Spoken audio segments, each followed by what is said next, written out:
থেকে সম্ভবত 15-20 বছর হবে, এরকম সময় হবে।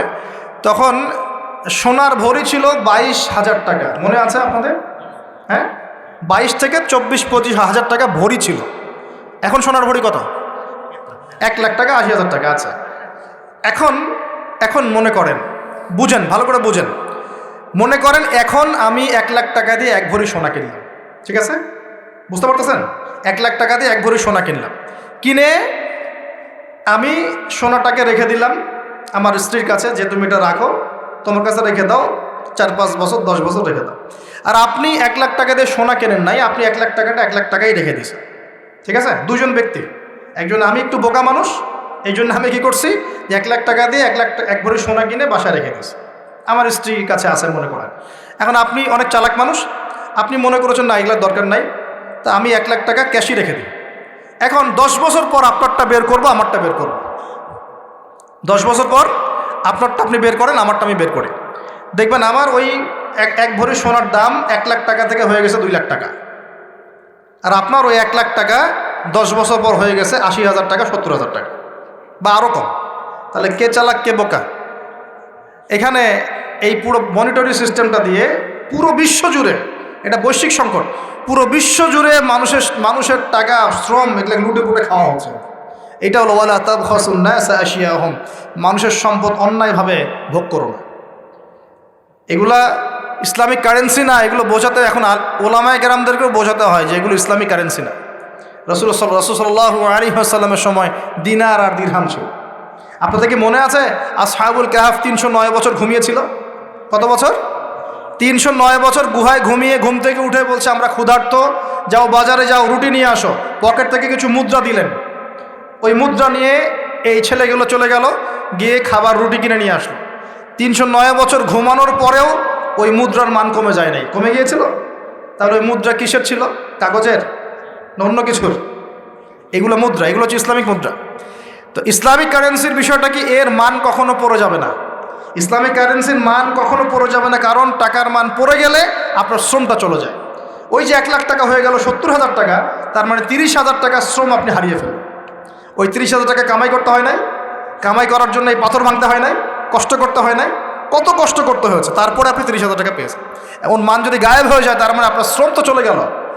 আর আমি যদি আপনাকে বলি ভাই আমার খেতে কাজ করেন 1 মাস, বেতন হলো 30,000 টাকা, আপনি 1 মাস কাজ করলেন, 1 মাস কাজ করার পরে আমি বললাম টাকা দিতে পারবো না, আমাকে আস্ত রাখবেন না পিটাবেন? এটা জুলুম হবে কি না? কিন্তু এভাবেই বিশ্ব থেকে মানুষের সম্পদ আস্তে আস্তে গায়েব, কোথায় যে গায়েব হয়ে যাচ্ছে। আসলে যখন এখানে একটা পাত্র, এখানে একটা পাত্র আছে, এখান থেকে পানি নিয়ে আমি এখানে ঢাললাম, তাহলে কোনো জায়গা থেকে পানি গিয়ে কোনো জায়গাতে পড়লো নাকি? নাকি পানিটা বাতাসে গায়েব হয়ে গেছে? হ্যাঁ, বুঝতে পারেন নাই? ব্যবসা করছেন, লাভ লস, কেউ লাভ করবে কেউ তো লস করবে, নাকি? নাকি এটা গায়েব হয়ে যাবে, বাতাসে গায়েব হয়ে যায়? তার মানে যে সম্পদগুলো বিশ্ববাসী হারাচ্ছে, এগুলো কোনো এক শ্রেণীর কাছে গিয়ে জমা হচ্ছে। কাদের কাছে গিয়ে জমা হচ্ছে এটা বোঝেন, এখন নিজেই বোঝেন। বিশ্বের দিকে তাকায় দেখেন, বিশ্বের কোন অংশ ধনী হচ্ছে আর কোন অংশ গরিব হচ্ছে, দেখেন। কে বোঝাবে এগুলা? ইকোনমিক্স নিয়ে পড়াশোনাই বা করে কয়জন, আর বোঝেই বা কয়জন, আর এগুলো কোরআন সুন্নাহর সাথে মেলাই বা কয়জন? তো ওয়ালা তাবখাসুন নাসা আশিয়াহুম, এই যে আয়াতটা গভীর আয়াত, তোমরা মানুষের সম্পদ অন্যায়ভাবে লুটে পুটে খেও না, যেটা এখনকার বিশ্বের সুন্নত হয়ে গেছে। এই 3টা পাপের সাথে আরেকটা পাপ ছিল ওয়াউফুল কাইলা ওয়াল মিজান, এই তোমরা ভালো করে মাপে ওজন ঠিক করে দিবে।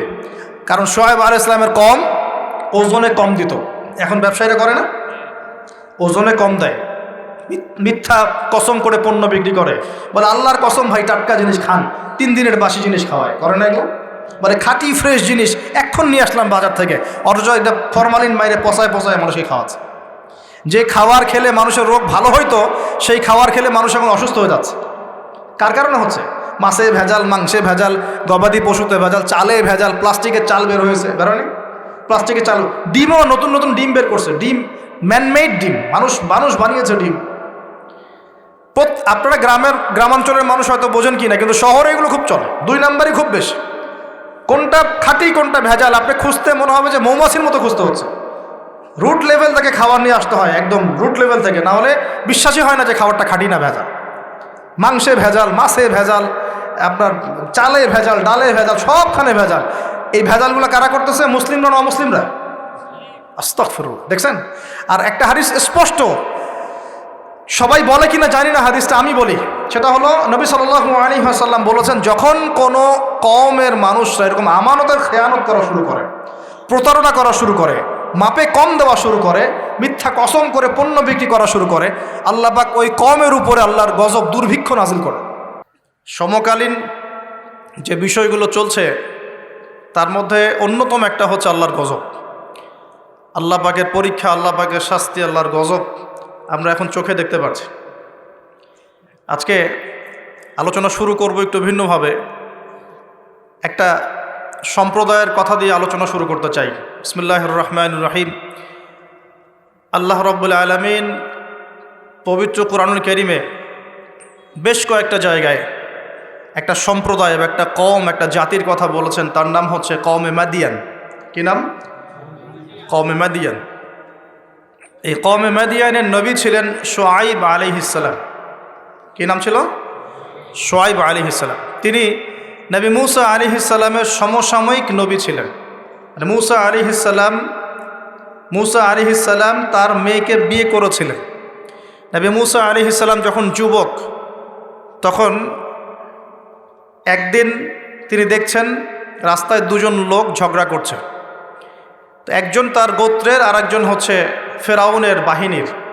তো মূসা আলাইহিস সালাম তার গোত্রের, যে তার জাতের, তার সাথে তার পক্ষ নিলেন, নিয়ে ফেরাউনের ওই সৈন্যর গালে বা দেহে একটা ঘুষি দিয়েছিলেন, একটা ঘুষি মাত্র। তো কোরআন বলছে যে সেই এক ঘুষিতেই সেই ব্যক্তি মারা গেছে। ঠিক আছে? ওয়াকাযাহু, মূসা আলাইহিস সালাম তাকে একটা ঘুষি দিলেন, ফাকাদা আলাইহি, এতেই তার মৃত্যু হয়ে গেল। পরের দিন আবার একই ঘটনা ঘটছে। মূসা আলাইহিস সালাম দেখছেন আবার সেই ব্যক্তি আরেকজনের সাথে লড়াই করছে। তখন তিনি আবার তাকে বাঁচাতে গেলেন। তখন সেই ব্যক্তি বলছে, গতকাল কিন্তু তুমি একজনকে ঘুষি মেরে হত্যা করেছো, আজকে কি আবার আমাকে হত্যা করতে চাচ্ছ? তখন এক ব্যক্তি খবর নিয়ে আসলো, মূসা এখান থেকে পালাও, কারণ ফেরাউনের বাহিনী তোমাকে ধরতে আসছে, কারণ তারা মনে করে তুমি একজনকে হত্যা করেছো। তখন মূসা আলাইহিস সালাম মিশর থেকে চলে গেলেন, হিজরত করলেন। এই মিশর থেকে হিজরত করে তিনি এই শুআইব আলাইহিস সালামের কওমে মাদিয়ান এখানে চলে গিয়েছিলেন। এখানে তিনি একটা গাছের নিচে বসেছিলেন। বসে তিনি দেখলেন যে কিছু মানুষ গবাদি পশুদেরকে পানি পান করাচ্ছে, আর দূরে দুটো মেয়ে দাঁড়িয়ে আছে। তো মূসা আলাইহিস সালাম তাদেরকে গিয়ে বললেন, আপনারা দাঁড়িয়ে আছেন কেন? তখন সেই দুটো মেয়ে মূসা আলাইহিস সালামকে বললেন যে আমরা দুর্বল, যতক্ষণ না তারা তাদের পশুদেরকে পানি পান করিয়ে চলে যাচ্ছে ততক্ষণ পর্যন্ত আমরা পানি পান করাতে পারি না। তখন মূসা আলাইহিস সালাম, তিনি শক্তিশালী ছিলেন, বিশ্বস্ত ছিলেন, তিনি তাদের হয়ে পশুদেরকে পানি পান করালেন। এবার সেই মেয়ে দুটো বাসায় চলে গেল। বাসায় চলে গিয়ে কিছুক্ষণ পর মূসা আলাইহিস সালাম আবার সেই গাছের নিচে বসে আল্লাহর কাছে একটা দোয়া করছেন। কি দোয়া? আল্লাহ পাক কোরআনে বলছেন, নবী মূসা আলাইহিস সালাম বলেছিলেন, রব্বি, হে আমার রব, ইন্নী লিমা আনজালতা ইলাইয়া মিন খায়রিন ফাকির। হে আল্লাহ, তুমি আমার প্রতি যে নেয়ামত বর্ষণ করবে, তুমি আমার উপর যে অনুগ্রহ বর্ষণ করবে, আমি তার জন্য ভিখারি হয়ে বসে আছি। সুবহানাল্লাহ। কারণ এখন মূসা আলাইহিস সালাম ফেরারি মানুষ, মিশর থেকে চলে আসছেন, না এখানে আছে খাবার, না আছে বস্ত্র, না আছে বাসস্থান, না আছে কোনো আত্মীয় স্বজন, একাকী। তখন তিনি গাছের নিচে বসে এই দোয়া করছেন, রব্বি ইন্নী লিমা আনজালতা ইলাইয়া মিন খায়রিন ফাকির। হে আল্লাহ, আমার উপর তুমি যে নেয়ামতগুলো দিবে এর জন্য আমি ভিখারি হয়ে বসে আছি। সুবহানাল্লাহ। ঠিক ওই সময় ওই দুই মেয়ের একজন মেয়ে হেঁটে হেঁটে মূসা আলাইহিস সালামের কাছে আসলেন, এবং তাদের হাঁটার বর্ণনা আল্লাহ পাক কোরআনে দিয়েছেন যে তারা লাজুক ভঙ্গিতে হেঁটে আসলেন। সেই মেয়ে লাজুক ভঙ্গিতে হেঁটে আসলেন। এখনকার মেয়েদেরকে এই হাঁটা কে শিখাবে যে মেয়েদেরকে লাজুক ভঙ্গিতে হাঁটতে হয়? লজ্জা শরম তো সেই কবেই উঠে গেছে। তো একটা ভালো কাজ করার পরে মূসা আলাইহিস সালাম গাছের নিচে বসে আল্লাহর কাছে দোয়া করছেন।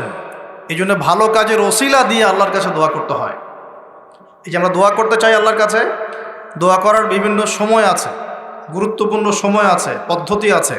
পদ্ধতির সময় বুঝে দোয়া করলে ইনশাল্লাহ দোয়া ডাইরেক্ট কবুল হবে ইনশাআল্লাহ। আর তিনটা জিনিস খেয়াল রাখতে হবে। এক, ওই ইবাদত যেন আল্লাহ সন্তুষ্টির জন্য হয়। দুই, সেটা যেন নবী সাল্লাল্লাহু আলাইহি ওয়াসাল্লামের পদ্ধতি অনুযায়ী হয়, এবং 3 আপনার রিজিকটা যেন হালাল থাকে। এই 3টা বিষয় ঠিক থাকলে ইনশাআল্লাহ তাআলা দোয়া কবুল হবে ইনশাআল্লাহ। তো মুসা আলাইহিস সালাম দোয়া করলেন, সাথে সাথে ফল আসলো। ওই মেয়ে হেঁটে হেঁটে চলে আসলেন, এসে বললেন, আমার বাবা আপনাকে ডাকছেন, আমার বাবা আপনাকে ডাকছেন। এই কথার অর্থ যারা অ্যাডাল্ট তারা বুঝতে পারবেন।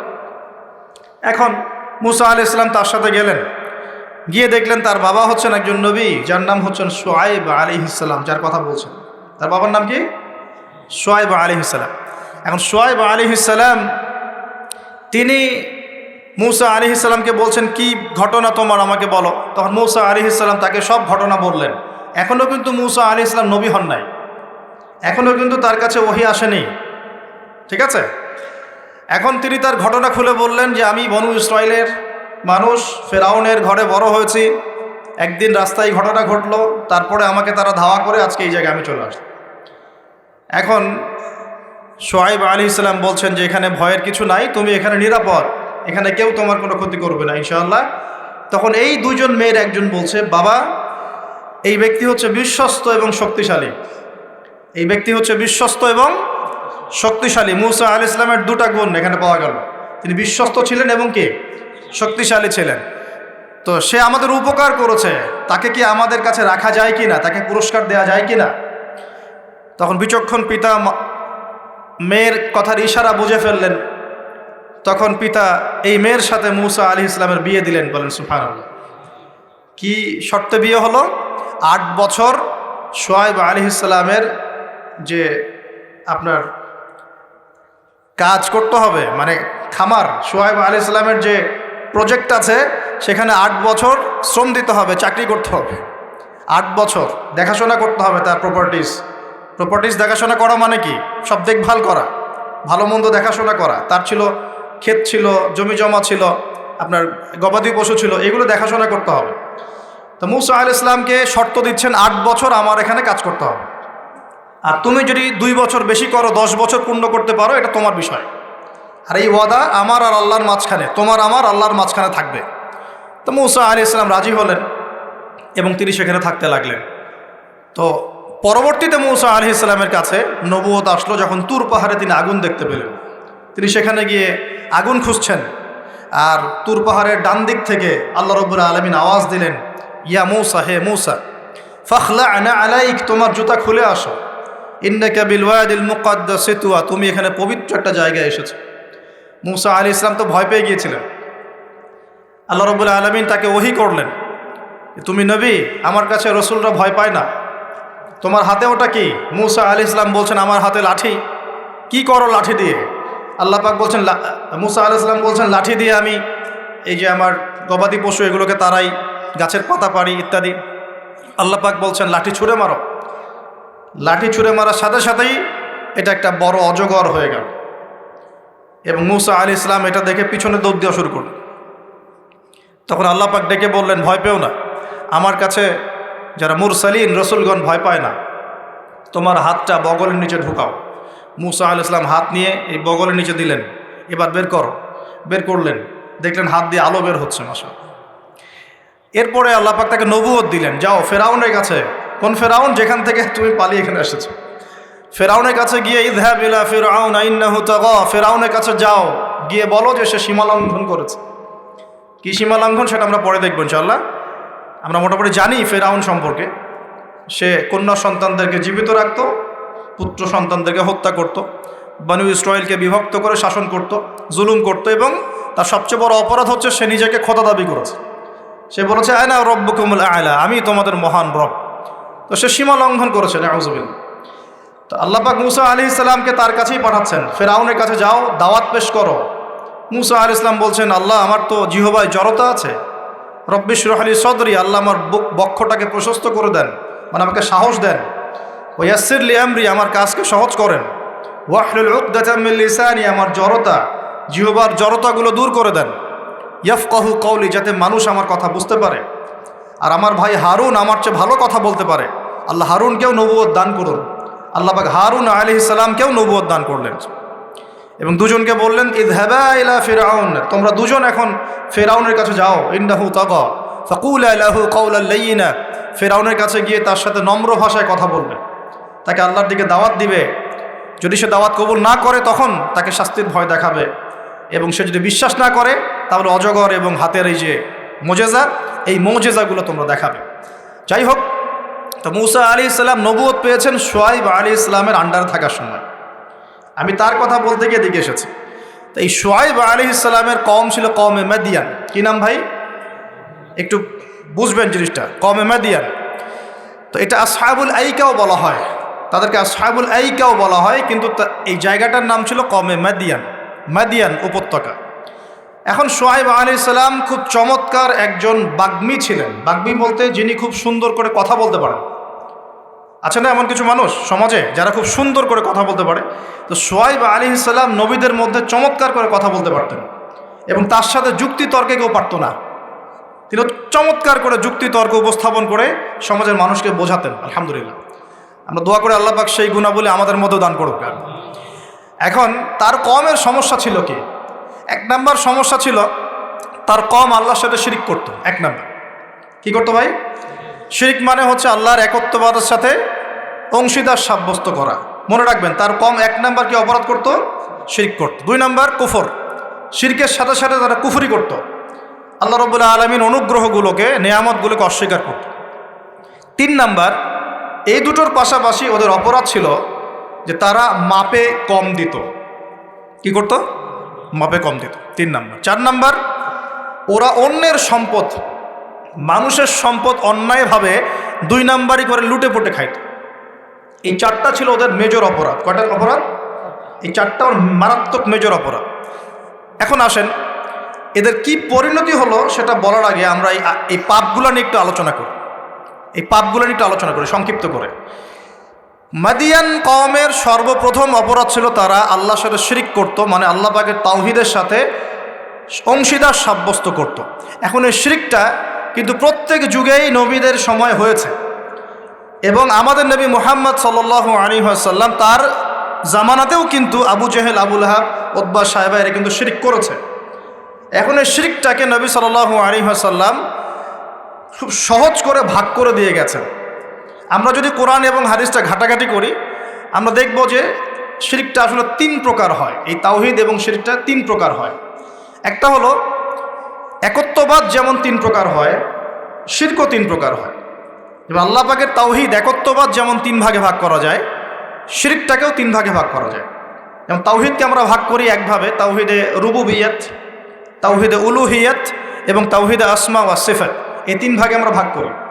ঠিক একইভাবে শিরকটাও তিন ভাগে হয়। একটা হচ্ছে আশিরকু ফিল আকীদা, বিশ্বাসের মধ্যে শিরক। আশিরকু ফিল আমাল, কাজের মধ্যে শিরক। আশিরকু ফিল লিসান আও আশিরকু বিল কওল, শিরক হচ্ছে আপনার কথার মধ্যে অথবা জবানের মধ্যে, মানে ভাষাগত শিরক, কর্মগত শিরক এবং আকীদাগত শিরক। আমি কি বোঝাতে পারছি? এই তিনটা সহজ করে দিলাম। শিরক এরকম তিন ভাগে ভাগ করা যায়।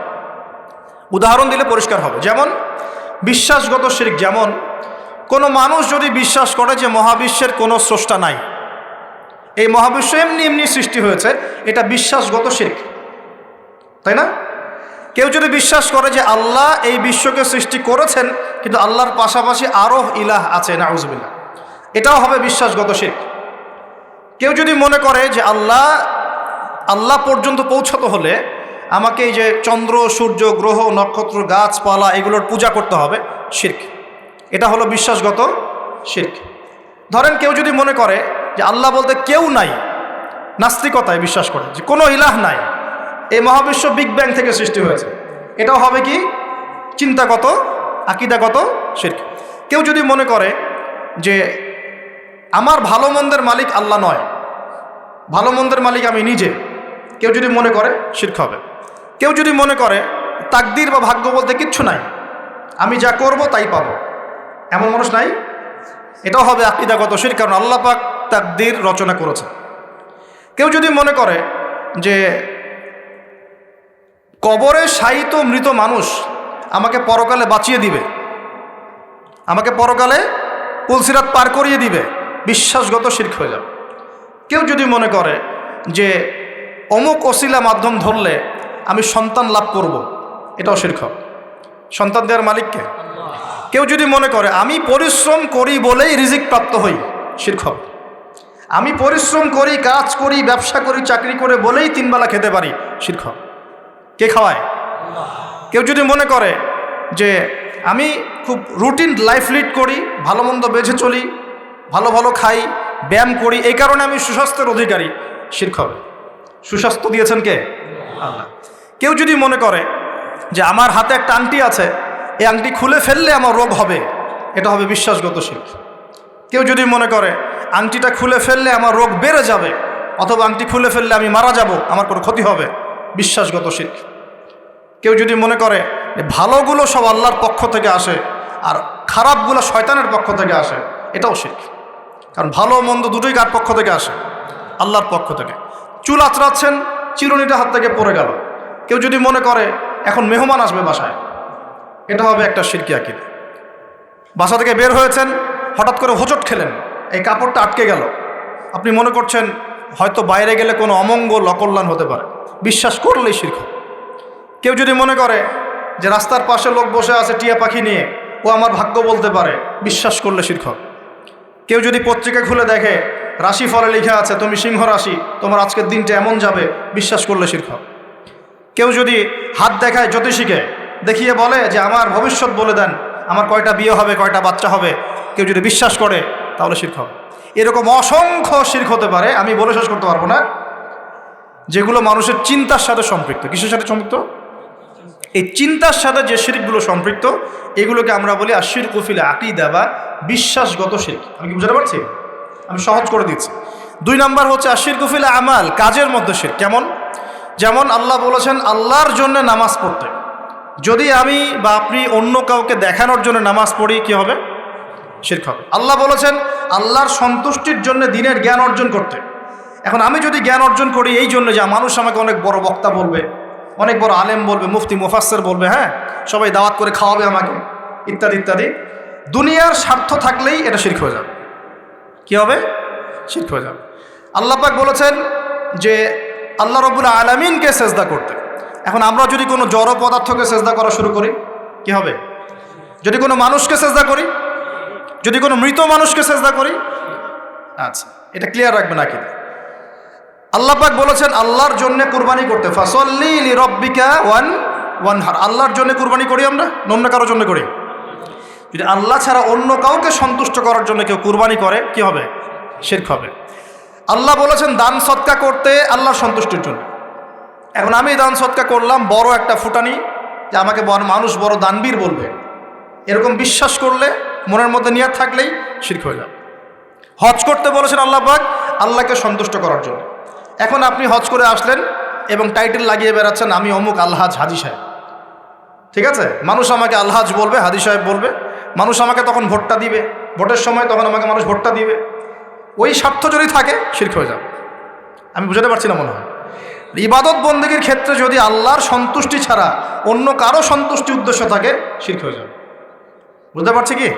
আচ্ছা, যেমন নজর মানত করতে হয় কার জন্যে? আল্লাহর জন্য। আপনি যদি অন্য কাউকে সন্তুষ্ট করার জন্য নজর মানত করেন, কি হবে? শিরক হবে। আল্লাহ রাব্বুল আলামিন তার কাছে দোয়া করতে বলেছেন। এখন আপনি যদি অন্য কারো কাছে দোয়া করা শুরু করেন, চাওয়া শুরু করেন, কি হবে?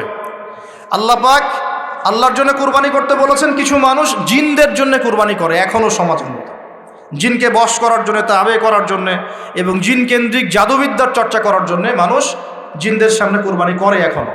পার্বত্য অঞ্চলগুলো ঘুরলে আপনারা দেখতে পারবেন। এবং মানুষ জাদুবিদ্যার চর্চাও করে। কেউ যদি কুফরি, তন্ত্রমন্ত্র, এসব জাদুবিদ্যার চর্চা করে, শিরক হয়ে যাবে। এরকম প্রচুর কাজ আছে যেগুলো আমলগত শিরক, কাজগত শিরক। একটা গেল চিন্তাগত শিরক, একটা গেল কি কাজগত, আমলগত শিরক। আরেকটা হতে পারে কথায়, লিসান বা জবানে, আল কওল ফিল কওল, কথা, জবান, এগুলোর মধ্যে শিরক হতে পারে। যেমন এই যে যদি আপনাকে জিজ্ঞাসা করি ভাই কেমন আছেন, তো বললো যে আপনার দোয়ায় ভালো আছে, আপনার দোয়ায় ভালো আছে। যদি বলতেই হয়, বলতে হবে আলহামদুলিল্লাহ আপনার দোয়ায় ভালো আছে, আলহামদুলিল্লাহ আল্লাহর সন্তুষ্টি, আল্লাহর ইচ্ছা, অতঃপর আপনার দোয়ায় ভালো আছে।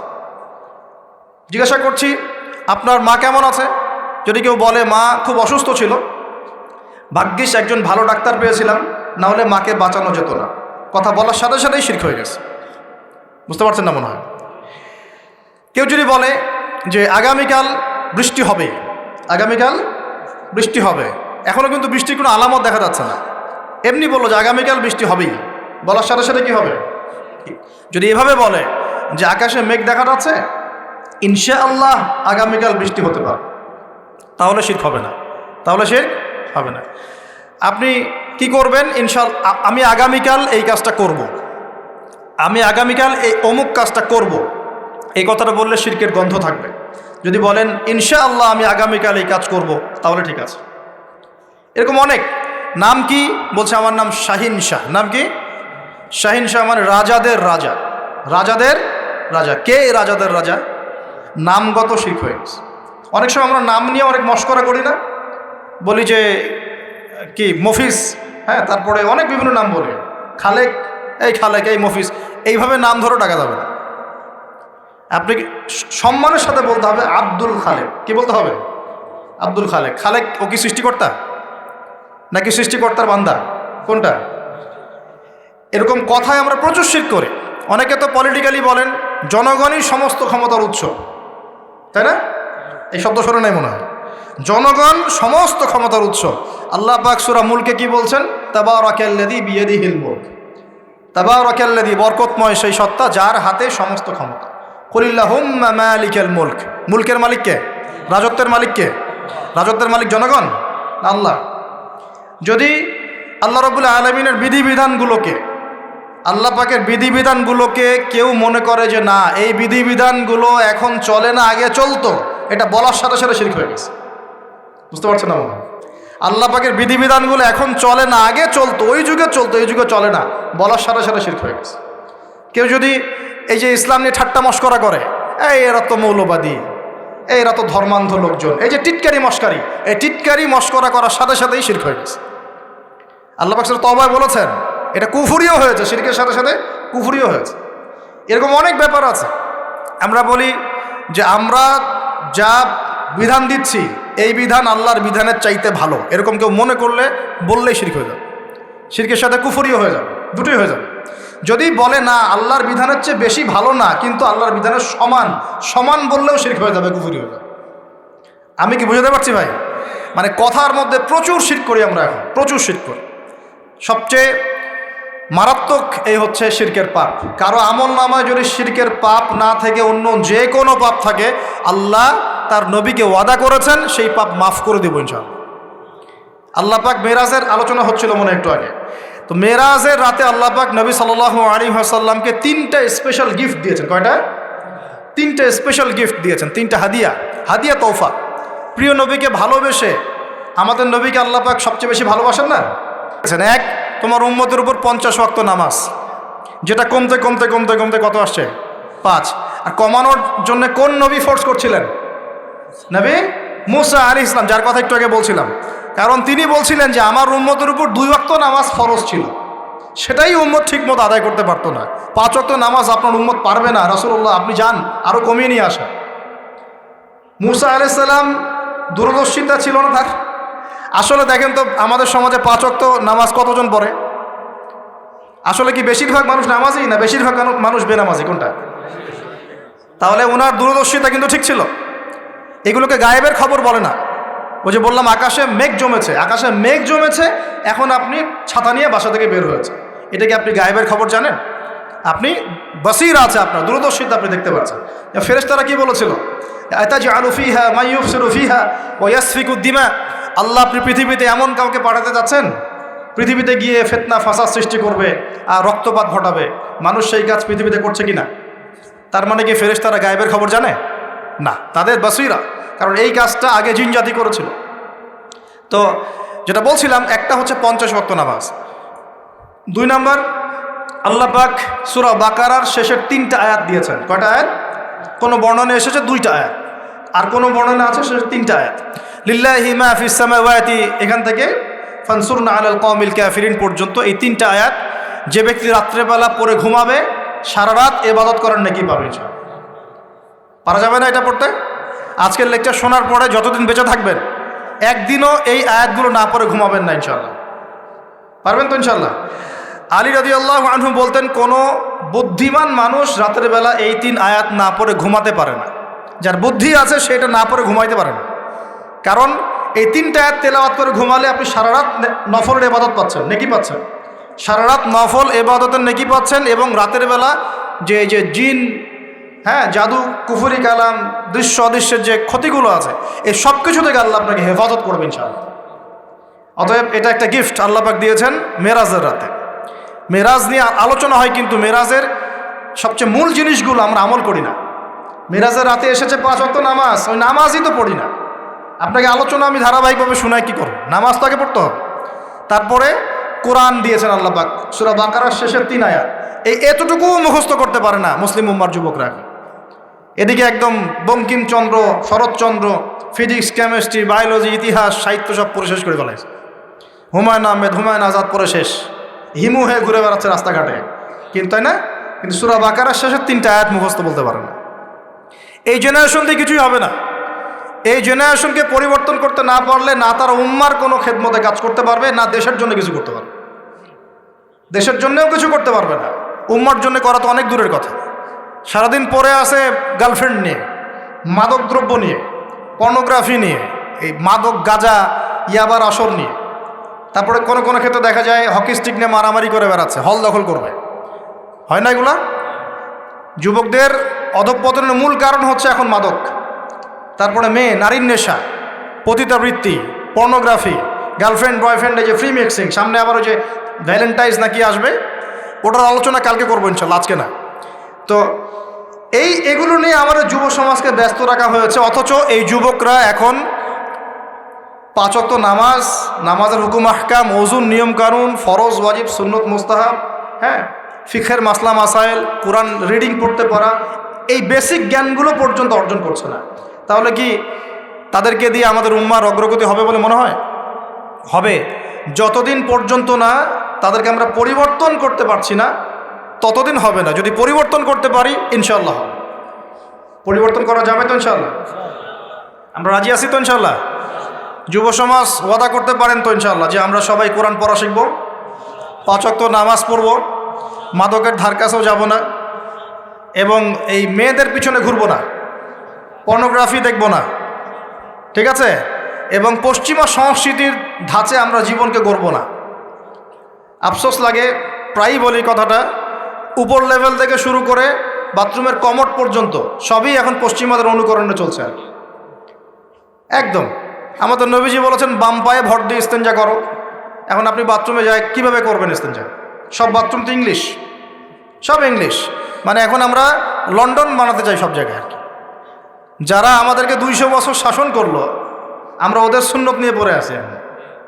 200 বছর শাসন করেছে, লাথি দিয়েছে আমাদের বাবাদের বুকের মধ্যে, আমাদের বাপ দাদাদের বুকে, পিঠে, পাছায় লাথি মারছে এই ব্রিটিশটাই। আর আমরা ওদেরকে এখন নম করি বসে বসে। চেহারা ওর মতো, চুল কাটছে ওর মতো। সিলেটেড আমি বেশি দেখি, চুলের কি কাটিং, সব লন্ডন কাটিং, মাশাআল্লাহ। হ্যাঁ, সুন্নত নাই, বাবরি নাই। দেখবেন যে আপনি এদিক ছিলে রেখে দিয়েছে একদম গোল করে ঘুরে, মাঝখানে এত চুল আছে কেন? এই কাটিং কোত্থেকে আসলো? কোত্থেকে আসলো? কার সুন্নত ফলো করতেছো তোমরা? তোমরা কার সুন্নত ফলো করছো? তোমাদের কি মনে হয় যে নবী সাল্লাল্লাহু আলাইহি ওয়াসাল্লাম আনস্মার্ট মানুষ ছিলেন? আমাদের নবীর সুন্নত হচ্ছে ভালো কোনো সুন্নত হয়? তার রুচিবোধ কি আমাদের চেয়ে উন্নত ছিল না? তিনি সবসময় টিপটাপ পরিপাটি থাকতেন, কাপড় চোপড়, ওঠা বসা, চলাফেরা, কথাবার্তা, আতর সুগন্ধি ব্যবহার করা, তার বসত বাড়ি অলওয়েজ নিট অ্যান্ড ক্লিন, পরিষ্কার। আমাদের খুব দুঃখ লাগে এগুলো দেখলে, যে মুসলিমদের বাথরুমগুলো নোংরা হবে কেন? আর তুহুরু শাতরুল ইমানই তো বোঝাতে পারলাম না। পবিত্রতা, নিট অ্যান্ড ক্লিন, চকচকা ঝকঝকা থাকবে মুসলিমদের বাড়িঘর, এটা হলো পবিত্রতা, ইমানের একটা অংশ। ইমানের অর্ধেকই পবিত্রতা। আমাদের বাড়িঘর, পোশাক পরিচ্ছদ, চেহারা সুরত সব পরিষ্কার থাকতে হবে, এক ঝকঝক করবে। এটা মুসলমানের বাড়ি দেখলে বোঝা যাবে। হিন্দু ভাইদের বাসায় গিয়ে দেখা যায় পূজা করার আলাদা জায়গা আছে, মুসলমানদের বাসায় নামাজের জায়গা খুঁজে পাওয়া যায় না। এটা কেন? মুসলিমদের বাসায় নামাজের জায়গা খুঁজতে হয়, নামাজ পড়ার জায়গা কোথায় দেখান? বাসা বানাচ্ছেন 5 তলা 10 তলা, এগুলো সামনে কবরস্থান হবে, কারণ ভূমিকম্প আসতেছে, তা আগেই বলছে। এবং সিরিজ আসবে, সিরিজ সানাওয়াতুজ জালাজিল, জালজালার বছরগুলো আসবে, ওইদিকে আমি পরে আসতেছি। তো বানান আর উঁচু উঁচু বানান। তো 10 তলা বাড়িতে একটা জায়গা পাওয়া যায় না নামাজ পড়ার জন্য। ড্রয়িং রুমে নামাজ পড়তে হয়, বেডরুমে নামাজ পড়তে হয়, বাথরুমের সামনে নামাজ পড়তে হয়। অথচ একটা ছোট্ট হিন্দু ভাইয়ের বাসায় গিয়ে দেখেন তার ইবাদত, তাদের ইবাদত মানে তাদের ভাষায় বলছি উপাসনা তাদের করা আলাদা জায়গা আছে। দেখেন নাই? তাহলে ধর্মকে কে বেশি শ্রদ্ধা করে? আমার কোনো ফিকির আছে নামাজ নিয়ে? বাড়িতে কাজের বুয়া থাকার জায়গা আছে, নামাজ পড়ার জায়গা নেই। বাড়িতে গোডাউন আছে, গোডাউন রাখার জায়গা। বাড়িতে টয়লেট আছে, 5টা 6টা টয়লেট, সব ইংলিশ, নামাজের জায়গা নেই। তো বাড়িঘর বানাবেন, আলাদা করে নামাজের জায়গা করবেন। আজকেই বাসায় গিয়ে বাসায় ঠিক করবেন কোন জায়গায় নামাজের। ওই ঘরটা পরিষ্কার থাকবে, আরও বেশি পরিষ্কার থাকবে, আতর খুশবু দেওয়া থাকবে, ওখানে আগর আতর থাকবে, আগর তো জ্বালান আপনারা। একটা আধ্যাত্মিক পরিবেশ থাকবে, ঢুকলেই নামাজ পড়তে ইচ্ছা করবে। আর বাড়িঘরের টয়লেট হবে পরিষ্কার পরিচ্ছন্ন। আমাদের মুসলিম জাতি নিট অ্যান্ড ক্লিন, পরিষ্কার জাতি। আমরা সবসময় রাসূল সাল্লাল্লাহু আলাইহি ওয়াসাল্লামের মতো টিপটাপ পরিপাটি থাকবো ইনশাআল্লাহ। পারবো তো ইনশাআল্লাহ? আল্লাহ কবুল করুন, আমিন।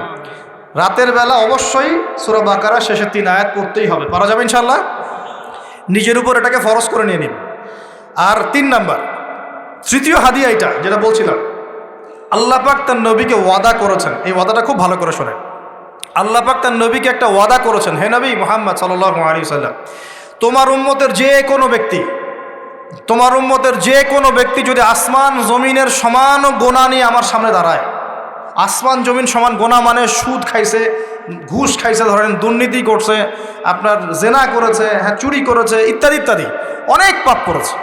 হয়তো কিছু পাপের শাস্তি দুনিয়ায় পেয়েছে, কিছু শাস্তি মৌতের সময় যন্ত্রণার সময় পেয়েছে, কিছু শাস্তি কবরে পেয়েছে, আবার কিছু শাস্তি হাসরের মাঠে পেয়েছে। এভাবে শাস্তি দেওয়া হবে ধাপে ধাপে, এবং এর মধ্য দিয়ে গোনাগুলো মাফ হবে। আবার কিছু সময় আল্লাহ পাক পরীক্ষা করেছেন জান দিয়ে, মাল দিয়ে, সম্পদের ক্ষতি দিয়ে। তো তোমার উম্মতের যে কোনো ব্যক্তি যত বড় পাপ নিয়ে আসুক না কেন, আসমান জমিন ভরায় ফেলুক পাপ দিয়ে, কিন্তু তার আমল নামায় যদি আমার সাথে শিরকের পাপ না থাকে, আমি তার সামনে আসমান জমিন সমান ক্ষমা নিয়ে হাজির হব ইনশাআল্লাহ। মানে আল্লাহ মাফ করে দিবেন। তাহলে প্রিয় ভাই, শিখলাম যে আমাদের আমল নামাকে শিরক মুক্ত করতে হবে। রাজি আছেন ইনশাআল্লাহ? যত রকম শিরক আছে, চিন্তার শিরক, আপনার কাজের শিরক, কথার শিরক, সমস্ত শিরক ত্যাগ করতে হবে। আমাদের রবকে, খাওয়ানকে, সন্তান দেনকে, বাঁচানকে, মারেনকে, রিজিকের মালিককে, ভালো মন্দের মালিককে, ইহকাল পরকালে কল্যাণের মালিককে, আমার ইবাদত পাওয়ার যোগ্যকে, আমার ভালোবাসা পাওয়ার যোগ্যকে, আমি ভয় করব কাকে, আমি শ্রদ্ধা করব কাকে, আমি সবচেয়ে বেশি সম্মান করব কাকে, আমি কার জন্যে বাঁচব, কার জন্যে মরব, কার জন্য জীবন উৎসর্গ করব, সব কার জন্য হবে। ব্যাস এই যথেষ্ট। লা ইলাহা ইল্লাল্লাহ এর মানে এইটাই।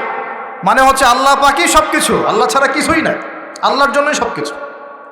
লা ইলাহা ইল্লাল্লাহ আমরা ক্ষেত্র বিশেষে মানি। এখন যেমন দেখাচ্ছি, মসজিদে গিয়েছি, এখানে মাশাআল্লাহ লা ইলাহা ইল্লাল্লাহ মানছি। ঠিক আমি ব্যবসা করতে চলে গেলাম, ওখানে গিয়ে মাপে কম দেওয়া শুরু করলাম, আমার মনে হচ্ছে আল্লাহ আমাকে এখন দেখছেন না। তার মানে ব্যবসায় লা ইলাহা ইল্লাল্লাহ নাই, মসজিদে আছে। এরকম হয় না?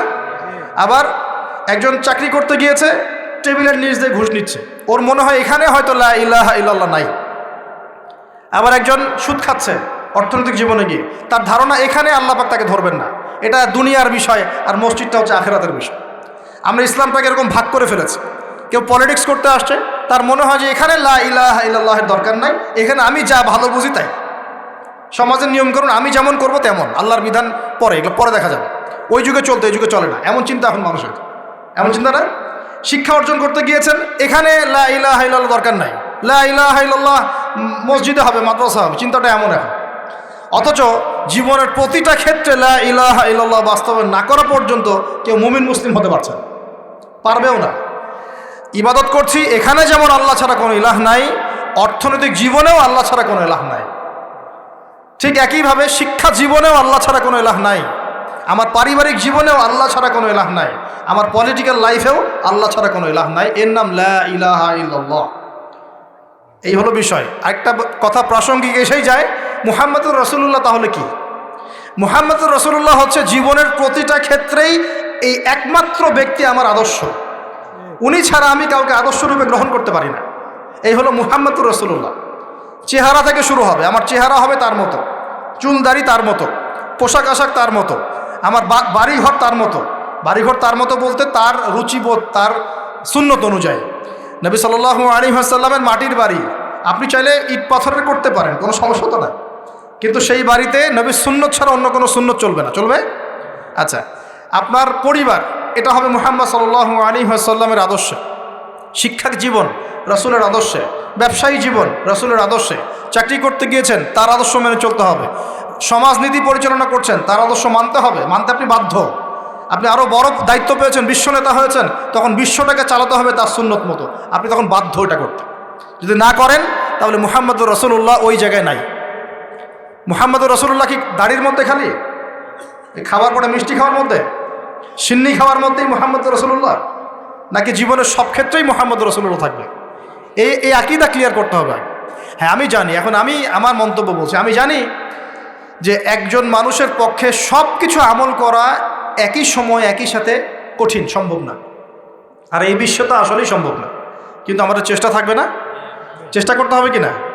আমরা আজকে থেকে নিয়াত করি যে আমরা জীবনের প্রতিটা ক্ষেত্রেই লা ইলাহা ইল্লাল্লাহ মানব ইনশাআল্লাহ, এবং জীবনের প্রতিটা ক্ষেত্রেই মুহাম্মদুর রাসূলুল্লাহ বাস্তবায়নের চেষ্টা করব ইনশাআল্লাহ। আল্লাহ পাক আমাদের সবাইকে কবুল করুন, বলি আমিন। আল্লাহ পাক সবাইকে তৌফিক দান করুন। শুআয়ব আলাইহিস সালামের কওম এই শিরকের পাপের মধ্যে লিপ্ত ছিল। আমি কি শিরক বোঝাতে পেরেছি ভাই? কিছুটা হলো পেরেছেন তো? কিছু এরকম বই পাওয়া যায় বাজারে, আকীদা সংক্রান্ত, আকীদা তাহাভিয়া, আল ওয়াসাতিয়া, এরকম কিছু বই আছে। কোরআন সুন্নাহর আলোকে বিশুদ্ধ আকীদা, তারপর শিরক কি ও কেন, কিতাবুত তাওহীদ, এরকম কিছু বই পাওয়া যায়। এগুলো কিনলে আপনি শিরকের বিভিন্ন ক্যাটাগরিজগুলো জানতে পারবেন, কিভাবে শিরক হতে পারে। আল্লাহ পাক আমাদের সবাইকে জ্ঞান অর্জন করার তৌফিক দান করুন। এবার আসেন, শুআয়ব আলাইহিস সালামের কওমের দ্বিতীয় পাপ ছিল কুফর, যেটা আমরাও, আল্লাহ মাফ করুক, আমরাও সেই পাপের মধ্যে লিপ্ত আছি। কুফর মানে কি? আল্লাহকে অস্বীকার করা, আল্লাহকে অস্বীকার করা। যেমন এই যে কিছু মানুষ আছে, যে মানুষগুলো 5 ওয়াক্ত নামাজ পড়াকে ফরজ মনে করে না, এরা স্পষ্ট কুফরি করছে। কে বলেছে? নবী সাল্লাল্লাহু আলাইহি ওয়াসাল্লাম যে বলছেন, মান তারাকা সালাতান মুতাআম্মিদান ফাকাদ কাফারা, কেউ যদি নামাজ, ফরজ নামাজকে ইচ্ছা করে ছেড়ে দেয়, নামাজের ফরজিয়াতকে অস্বীকার করে, ফাকাদ কাফারা, সে কুফরি করলো। বলি নাউযুবিল্লাহ। অনেক ভাই আছেন না, নামাজ পড়ে না, সবাইকে নামাজের দাওয়াত দিচ্ছি আমরা। আল্লাহ পাক আমাদের সবাইকে 5 ওয়াক্ত নামাজ জামাতে পড়ার তৌফিক দান করুন।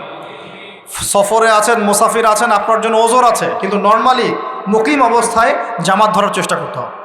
আল্লাহ পাক তৌফিক এনায়েত করুন। এবং আমাদের বাড়িঘরের চাইতে মসজিদগুলো হবে সুন্দর, বড়, ঝকঝকা, নিট অ্যান্ড ক্লিন। আর এত বেশি মসজিদের দরকার নাই। আমরা একটা খেয়াল করি কি, একটা এলাকার মধ্যেই 10-20টা মসজিদ, দেখেন নাই? মসজিদের সংখ্যা কমায়, মসজিদ বড় করেন যাতে সমাজটা বড় হয়। এভাবে সমাজ ভাগ হয়ে গেছে। আপনার টাকা আছে, বাসার সামনে একটা মসজিদ করছে, আরেক ভাই তার বাসার সামনে একটা করছে, আরেক ভাই তার বাসার সামনে। এখানে 10 জন নামাজ পড়ে, ওখানে 15 জন, এখানে 20 জন। যদি একটা থাকতো, সবাই এসে নামাজ পড়তো, এখানে লোক হইতো 100 জন। কোনটা ভালো? এই ইউনিটিটা ভালো। নামাজের, জামাতের নামাজ আমাদেরকে ঐক্য শিখায়। কি শিখায়? ঐক্য শিখায়। আমরা এভাবে ভাগ করে ফেলছি। অনেক সময় দুঃখজনক দেখা যায় কিছু মাসআলাগত কারণেও মসজিদ ভাগ করে ফেলে মানুষ। আমি এই মাসলাকের মানুষ, আমি এই মাসআলা মানি, আমি এই তরিকার মানুষ, মসজিদ ভাগ। সেইভাবে নামাজ পড়ে, সেইভাবে পড়ে। এগুলো কি উম্মার উপকার হচ্ছে? মসজিদ ভাগ করতে যাবেন না। আর মসজিদের বিষয়ে আমি একটা কথা বলি, যে মসজিদগুলোকে আলাদা করে নিয়ে উম্মার ঐক্যগুলোকে নষ্ট করেন না। আল্লাহর ওয়াস্তে সবাই ভাই ভাই হয়ে যান। আমাদের মধ্যে অনেক ভেদাভেদ থাকতে পারে, আকীদাগত কিছু, মাযহাবগত, মানহাজগত, তরিকাগত কিছু ভেদাভেদ থাকতেই পারে। মানে এটা কিন্তু শুরু থেকেই ছিল, তাই বলে কিন্তু আমরা আলাদা হয়ে যাই নাই। দুঃখজনক, এখন আমরা কাকের চেয়েও খারাপ হয়ে গেছে। কার চেয়ে? কাকের চেয়ে। কাকের কথা বলেছিলাম একটা লেকচারে। কাক হচ্ছে পৃথিবীর প্রথম খুনাখুনির সাক্ষী, মনে আছে? হাবিল কাবিলের খুনের সাক্ষী কে? কাক ঠোকর দিয়ে দেখিয়েছে যে কিভাবে ভাইকে দাফন করতে হয়। একটা কাক কিন্তু কাকের গোশত খায় না। একটা কাককে আপনি মারবেন, দেখবেন এলাকার সব কাক জড়ো হয়ে গেছে, আপনার বিরুদ্ধে চিল্লানো শুরু করবে। কিন্তু এখন মুসলমানের সম্পদ খায়, মুসলমানের ইজ্জত খায়, মুসলমানের জান খায়, মুসলমানের মান খায়। তা আমরা কি কাকের চেয়ে উত্তম হলাম না অধম হলাম? কথা ঠিক না বে ঠিক বলেন? প্রিয় ভাইরা, প্রকৃতি থেকে শিক্ষা নিতে হয়, উম্মার ঐক্যের দরকার আছে। অতএব আমরা 5 ওয়াক্ত নামাজ তো জামাতে পড়বো এবং ঐক্যবদ্ধ থাকার চেষ্টা করবো। আল্লাহ পাক তৌফিক এনায়েত করুন বলি আমি। একটু ওয়াদা করা যায় যে ইনশাআল্লাহ তাআলা আসন্ন রমজানের আগেই আমরা যারা নামাজ পড়ি না 5 ওয়াক্ত নামাজটা জামাতে পড়বো ইনশাআল্লাহ? আমরা যারা কোরআন পড়তে জানি না রমজান মাস আসার আগেই কোরআন পড়া শিখবো ইনশাআল্লাহ? যে যেরকম পাপের মধ্যে লিপ্ত আছে আজকের ওয়াজ শোনার পরে পাপগুলো থেকে তওবা করবো ইনশাআল্লাহ। জীবনের শেষ দিন পর্যন্ত আজকে যে আমলগুলোর কথা শুনছি, নামাজ পড়া, রমজান মাসে রোজা রাখা, তাসবিহ তাহলিল করা, জিকির আজগার করা, কোরআন তেলাওয়াত করা, এই আমলগুলো জারি রাখবো ইনশাআল্লাহ। রাজি আছি ইনশাআল্লাহ? আল্লাহ তৌফিক ইনায়েত করুন বলি আমিন। প্রিয় ভাইয়েরা, কুফরি কাকে বলে? যেটা বলছিলাম, আল্লাহ পাকের বিধানকে অস্বীকার করা। এখন একজন ব্যক্তি মনে করে নামাজ পড়ে, বুঝেন, নামাজ পড়ে কিন্তু জাকাত দেয় না। নামাজটাকে সে স্বীকার করে ঠিকই, জাকাতকে স্বীকার করে না। আমার কথা বোঝার চেষ্টা করেন। নামাজ পড়ে 5 ওয়াক্ত, জাকাত প্রদান করে না, জাকাতের ফরজিয়াত সে স্বীকার করে না। এখন আপনার কি মনে হয় যে এই ব্যক্তি মুমিন না কাফের? কি মনে হয় আপনার কাছে? মনে হচ্ছে মুমিন, তাই তো? শুনে রাখেন, কেউ যদি নামাজ পড়ে 5 ওয়াক্ত, জাকাতের বিধানকে অস্বীকার করে, সে কুফরি করবে। কি করবে? কুফরি করবে। এরকম অনেক পাপ আছে। কেউ যদি অন্যায়ভাবে কোনো মানুষকে হত্যা করে, এটাও একটা বিশাল পাপ। কেউ যদি আল্লাহ পাকের এই বিধান, কোরআন এবং সুন্নাহ এর একটা আয়াতকেও কেউ যদি অস্বীকার করে, কুফরি হবে। আয়াত তো দূরের কথা, কেউ যদি কোরআন সুন্নাহর একটা শব্দকে অস্বীকার করে, কুফরি হবে। কোরআনে বিভিন্ন বিধান আছে, সে বলছে আমি সব বিধান মানি, দাওয়াতের বিধান মানি না, মনে করে, কুফরি হবে। কেউ বলছে আমি সব বিধান মানি কিন্তু অর্থনৈতিক বিধানটা মানতে পারি না, সুদের ব্যাপারটা মানতে পারি না, কুফরি হবে। কেউ যদি মনে করে আমি সব মানি, ইসলামের জিহাদের বিধান মানি না, কুফরি হবে। মানে আল্লাহ পাকের বিধিবিধান যে এসেছে এর আংশিকও যদি কেউ অস্বীকার করে, কুফরি হয়ে যায়। অলসতা করে আমল করতে না পারা এক জিনিস, আর অস্বীকার করা আর এক জিনিস। কেউ যদি বলে আমি নামাজ অস্বীকার করি না, নামাজ ফরজ আমি মানি কিন্তু মাঝে মাঝে পড়তে পারছি না, এর জন্য আমি অনুতপ্ত, ইনশাআল্লাহ আল্লাহ চাইলে তাকে মাফও করতে পারে। কিন্তু কেউ যদি বলে যে না আমি এটা মানি না, নামাজের ফরজিয়ত আমি স্বীকার করি না, নামাজ তাদের জন্য যারা পাপ করে, আমি তো পাপই করি না, নামাজ না পড়লে আমার ইমান ঠিক আছে, এরকম কথা শোনেন না সমাজে, কুফরি। এরকম অনেক বিষয় আছে। আল্লাহ পাক আমাদেরকে যাবতীয় কুফরি থেকে হেফাজত করুন বলি আমি। তো শুআয়ব আলাইহিস সালামের কওমের এটা ছিল একটা বড় পাপ, একটা শিরক ছিল, একটা কি ছিল? কুফরি। এবার 3 নম্বরে আসেন, আল্লাহ বলছেন ওয়ালা তাবখাসুন নাস আশিয়াআহুম। আল্লাহ শুআয়ব আলাইহিস সালামের কওমকে বলছেন তোমরা অন্যের সম্পদগুলোকে অন্যায়ভাবে লুটে পুটে খেও না। এই যুগে সেই কাজ হয় কি না? চাকরি করতে গিয়েছেন, চাকরি হচ্ছে না। চাকরি হচ্ছে না কেন? আপনার যোগ্যতা আছে কিন্তু আপনাকে বলা হচ্ছে পরিবেশ বজায় রাখেন। চাকরি করতে গিয়েছেন, চাকরি হচ্ছে না, আপনাকে বলা হচ্ছে যে 10 লাখ টাকা না দিলে চাকরি হবে না, 5 লাখ না দিলে হবে না। এই যে 5 লাখ টাকা, 10 লাখ টাকা বা 5 টাকা, 10 টাকা, 50,000 টাকা, যেটাই হোক না কেন, এই যে আপনার কাছ থেকে সে আদায় করলো, এটা হচ্ছে ওয়ালা তাবখাসুন নাস আশিয়াআহুম, মানুষের সম্পদ অন্যায়ভাবে ভোগ করো না, এর মধ্যে সে পড়ে গেল। কথা কি বুঝতে পারছেন কি না? মাথা নাড়বেন, বুঝতে পারছি না, বুঝতে পারছেন কি না? কথা কি বুঝতে পারছেন? আচ্ছা, এখন ধরেন আপনি একটা অর্থনৈতিক সিস্টেম চালু করেছেন, এখানে মানুষ আপনার দ্বারস্থ হয়, আপনি টাকা পয়সা ধার দেন, ধার দিয়ে বলেন যে টাকা ধার দিলাম 1 লাখ টাকা, কিন্তু তোমাকে দিতে হবে 1,10,000 টাকা, সময় দিচ্ছি তোমাকে আমি 1 মাস বেশি। ঠিক আছে, এই যে সময় দিয়ে আপনি টাকাটাকে বাড়িয়ে নিলেন, এটাও হলো ওয়ালা তাবখাসুন নাস আশিয়াআহুম, মানুষের সম্পদ অন্যায়ভাবে লুটে পুটে খাওয়া। তারপরে মনে করেন আপনার বোন আছে, এখন আপনি সম্পত্তি ভাগ করে দিচ্ছেন কিন্তু বোনের অংশটা দিতে চান না। বোনকে বুঝান যে না তোর দরকার নাই, আমার দরকার আছে, আমি ছেলে মানুষ, আমার দায়িত্ব বেশি। এই যে বোনের সম্পদটা 2 শতক 5 শতক জমি মেরে খাইলেন, এটা হলো ওয়ালা তাবখাসুন নাস আশিয়াআহুম, মানুষের সম্পদ অন্যায়ভাবে মেরে খাওয়া। মনে করেন এই যে রমজান মাস আসে, রমজান মাস আসলে দেখা যায় বিভিন্ন দ্রব্যের দাম বেড়ে যাচ্ছে। কিছু কিছু অসাধু ব্যবসায়ী ইচ্ছা করে অনেক সময় দ্রব্যের দাম বাড়ান, কিছু কিছু, সবাই না, অনেকে বাধ্য হন। আর এই বছর আরও বেশি বাধ্য হবে, কারণ এই বছর এলসি বন্ধ আছে। যখন পণ্য খালাস করতে যাবে, ওই যে ডলারটা এক্সট্রা খরচ হবে, ওইটা সে পণ্যের উপর চার্জ দিবে, সেই চার্জ জনগণের পকেট থেকে নেওয়া হবে। ওটা আমি আগেই বলেছি যে রমজানে পণ্যের দাম বেড়ে যাবে। ওই যে বলছি বৃষ্টি কেন, মেঘ দেখে বলছি যে বৃষ্টি হতে পারে, মেঘ আছে বলেই বলেছে বৃষ্টি হতে পারে, এটা ভবিষ্যতের কথা না। ইকোনমিক্স বুঝলে আপনি বুঝবেন যে ইকোনমিক সেকশনের অবস্থা খুব খারাপ, সব সেকশন ভালো না। তো এখন মনে করেন এই পণ্যের দাম বাড়িয়ে দিলেন, একটা পণ্যের দাম আছে 100 টাকা, মানুষের চাহিদা এখন বেশি, আপনি দিয়ে দিলেন এর দাম 500 টাকা। এই যে ওয়ালা তাবখাসুন নাসা আশিয়াহুম, মানুষের সম্পদ অন্যায়ভাবে আত্মসাৎ করে গেছে। তারপরে এরকম অনেক ক্ষেত্রই হয়, একটা মানুষ জানে যে বাস ভাড়া 10 টাকা, সবাই জানে বাস ভাড়া 10 টাকা 20 টাকা সবাই জানে।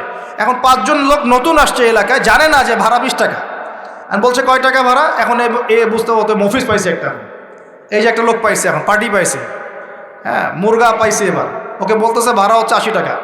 এ বেচারা জানে না ভাড়া 80 টাকা না 20 টাকা। ও বলে আচ্ছা ঠিক আছে চলো।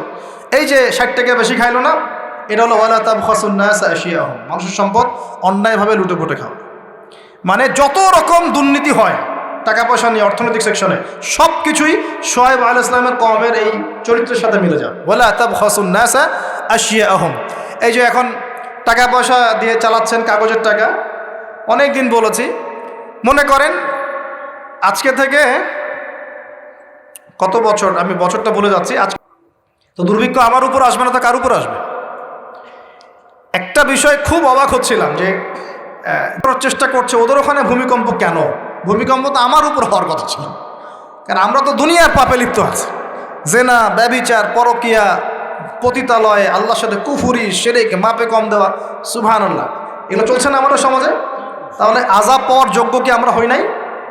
আমরা কি আযাব পাওয়ার যোগ্য হই নাই? আল্লাহ ছাড় দেন, ছাড়বেন না কিন্তু, যদি আমরা সতর্ক হয়ে ফিরে না আসি আল্লাহ পাক ছাড়বেন না কিন্তু, মনে রাখি। আল্লাহ পাক আমাদের সবাইকে শিক্ষা নেওয়ার তৌফিক দান করুন। এখানে শুআয়ব আলাইহিস সালামের কওমের 4টা অপরাধ আমি বলেছি। এক শিরক, আমার সাথে বলেন। একটা হলো শিরক, যেটা আমি ব্যাখ্যা করে দিলাম, 3 ভাগে হয়, কথায় হয়, কাজে হয়, চিন্তায় হয়। 2 নাম্বার কুফর, যেটা মানে আল্লাহর বিধানকে অস্বীকার করা। 3 নাম্বার হচ্ছে মাপে কম দেয়া, যেটা আমরা এখন অহরহ দিচ্ছি, ভেজাল, পণ্যে ভেজাল, এবং ব্যবসায়ীরা সতর্ক হয়ে যান। আর 4 নাম্বার হচ্ছে কি, মানুষের সম্পদ অন্যায়ভাবে লুটে পুটে খাওয়া। এই যে দুর্নীতি, সুদ, ঘুষ, এগুলোর মধ্য দিয়ে আমরা সবার সম্পদ লুটে পুটে খাচ্ছি। এই 4টা পাপ করতো বলে আল্লাহ পাক কি করেছেন শোনেন এবার। এই 4টা পাপ করতো বলে আল্লাহ রাব্বুল আলামিন কোরআনে, এই আল কোরআনুল কারীমে 4 বার এই আয়াত নাজিল করেছেন। কতবার? 4 বার। মিলও আছে, 4টা পাপ 4 বার আয়াত আল্লাহ পাক নাজিল করেছেন। যে ফাকাযযাবুহু, তারা শুআয়বের কওম শুআয়বকে অস্বীকার করলো। ফাকাযযাবুহু ফাআখাযাতহুমুর রাজফাতু ফাসবাহু ফি দারিহিম জাসিমিন। এই যে 4টা পাপ করতে থাকলো, আর শুআয়ব তাদেরকে দাওয়াত দিল আলাইহিস সালাম, তারা শুআয়বকে অস্বীকার করলো, তখন তাদেরকে পেয়ে বসলো আমার পক্ষ থেকে প্রচণ্ড একটা ভূমিকম্প। বলেন নাউজুবিল্লাহ। পৃথিবীর ইতিহাসে সর্বপ্রথম এই কওমে শুআয়ব, এই যে কওমে মাদিয়ান, শুআয়ব আলাইহিস সালামের কওম, এই কওমকে ভূমিকম্প দিয়ে ধ্বংস করা হয়েছে। পৃথিবীর ইতিহাসে প্রথম কোন কওমকে ধ্বংস করা হয়েছে ভূমিকম্প দিয়ে? শুআয়ব আলাইহিস সালামের কওম, কওমে মাদিয়ানকে। কিভাবে? আল্লাহ পাক মেঘ দিয়েছেন, কালো মেঘ, তারা মনে করেছে খুব বৃষ্টি হবে, তারা সবাই এক জায়গায় জড়ো হয়েছিল। তার আগে প্রায় 40 দিন পর্যন্ত বৃষ্টি নাই, খুব খরা, ফসল ফলছে না, দুর্ভিক্ষ হচ্ছে। যে মাপে কম দিলে দুর্ভিক্ষ হয়, দুর্ভিক্ষ হচ্ছে, কোনো ফসল ফলে না। তখন একদিন আল্লাহ পাক দিলেন কি, এই যে কালো মেঘ। সবাই মনে করলো হ্যাঁ এখন এবার বৃষ্টি হবে, এবার বৃষ্টি হবে, সবাই চলো, খুশি, সবাই খুব উৎফুল্ল, সবাই মিলে জড়ো হলো একটা জায়গায় যেখানে কালো মেঘ জমেছিল। আল্লাহ পাক ওই পুরো জায়গাটাকে ভূমিকম্প দিয়ে ধসিয়ে দিল মাটির মধ্যে। সর্বপ্রথম আল্লাহ পাক ভূমিকম্প দিয়ে ধ্বংস করলেন শুআয়ব আলাইহিস সালামের কওমকে 4টা অপরাধের কারণে। 1, তারা শিরকের পাপে লিপ্ত ছিল। 2, তারা কুফরির পাপে লিপ্ত ছিল। 3, তারা মাপে কম দিত। আর 4, তারা অন্যের সম্পদ অন্যায়ভাবে গ্রাস করে আত্মসাৎ করে খেত। এই 4টা পাপ আমাদের মধ্যে আছে কিনা ভাই? আছে কি না? এখন নবী সাল্লাল্লাহু আলাইহি ওয়াসাল্লাম আমাদেরকে সতর্ক করছেন, হে আমার উম্মত, তোমাদেরকে আল্লাহ মাফ করে দিবেন তোমরা যদি শিরকের পাপ না করো, কুফরি না করো, খালি লা ইলাহা ইল্লাল্লাহ মন থেকে পড়লে আল্লাহ মাফ করে দিবে ইনশাআল্লাহ। 5 ওয়াক্ত নামাজ ঠিক করে পড়ো, যাকাত দাও, রমজানের সওম রাখো, আমিরের আনুগত্য করো, একে অপরের প্রতি মহব্বত রাখো, ইনশাআল্লাহ আল্লাহ তোমাদেরকে মাফ করে দিবেন। কিন্তু তিনি সতর্ক করলেন। নবী সাল্লাল্লাহু আলাইহি ওয়াসাল্লাম বললেন, বাইনা ইয়াদাইস সাআহ। এইবার এই হাদিসগুলো একটু ভালো করে শোনেন, আস্তে আস্তে আমি শেষ করছি। নবী সাল্লাল্লাহু আলাইহি ওয়াসাল্লাম বললেন, বাইনা ইয়াদাইস সাআহ, কিয়ামতের আগে আগে, কিয়ামতের আগে আগে আসবে মুতায়নুন শাদীদ, বড় বড় দুটো মহামারী। বড় বড় মহামারী তো বুঝি আমরা, অসংখ্য মানুষ মারা যাবে এরকম মহামারী আসবে। তারপর বা'দাহু, এই মহামারীর পরে আসবে সানাওয়াতু জালাজিল, জালজালা বা ভূমিকম্পের বছরগুলো। জালজালা বা ভূমিকম্পের বছরগুলো, বছর নয় বছরগুলো, মানে বছর ধরে সিরিজ ভূমিকম্প হবে বিশ্বের মধ্যে। বলেন নাউজুবিল্লাহ। এই পর্যন্ত কি পৃথিবীতে কখনো সিরিজ ভূমিকম্প হয়েছে বছরের পর বছর ধরে? এখনো হয়েছে কি? হয় নাই। আর হাদিসগুলো মেলাবেন, নবীজি বলছেন বাইনা ইয়াদাই সাআ, কিয়ামতের আগে আগে মুতায়নুন শাদীদ, মহামারী ছড়াবে, প্রচণ্ড বড় মহামারী। পৃথিবীতে যত মহামারী হয়েছে এগুলোর ইতিহাস ঘাটলে দেখা যাবে না কোন মহামারী কত বড় ছিল। সাম্প্রতিক মহামারী অনেক বড় ছিল।